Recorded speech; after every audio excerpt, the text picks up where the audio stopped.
Travel with us to Alaska. Day 14. We camped in Whitehorse, Yukon last night, and today we have to get through Haines Junction before noon. There's some kind of festival going on there, and the whole Yukon is shut down. There's no way around it. From noon until midnight tonight. We are hoping to hit Tok, Alaska today.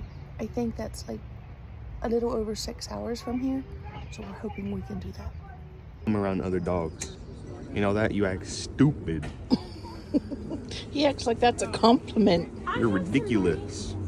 We're finally on the road. Jeanette is driving. Back there's Kobe and Trent. We hope to go from Whitehorse to Haines Junction to Beaver Creek and then on to Tok, Alaska.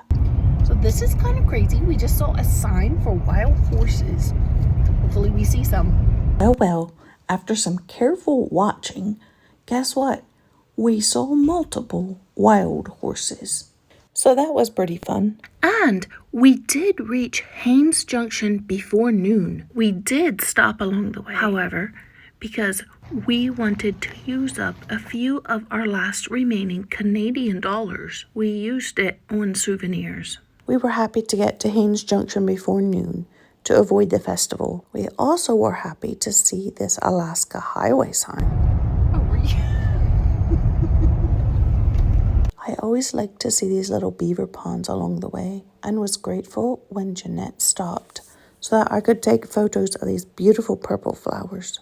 This lake was gorgeous. We were getting close to Destruction Bay. However, we had to stop and enjoy the beauty and get some lunch. We pulled out our ice chest and made some sandwiches.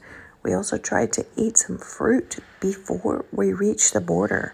We're finding out that fruit doesn't travel very well across borders. Finally, we got back in the vehicle and headed out. Once again, we were on the road. Some of the road on the Yukon territories was paved, and some of it was not. We're in the Yukon, in a Yukon. This is Burwash Landing. You see it? Are you serious?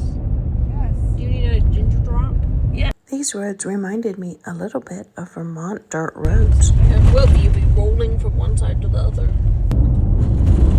We found the road construction to be quite interesting and followed the little pilot car wherever they told us to go. We were very thankful to get through this part of the journey without getting bogged down in the mud. We had met a couple in Whitehorse who had told us that they had gotten caught in the road construction and their camper got stuck. So we had been praying that the Lord would dry those roads out before we get there, especially with our big old trailer. And the Lord took care of it. We arrived in Beaver Creek safe and sound. It was the last Canadian village before we reached customs. We said goodbye to Yukon. We entered the Alaska time zone and we went straight through customs. No problem at all. We're thrilled to be back in the US. 1, 2, 3, whoopee! Smile! Finally, we had arrived in Alaska.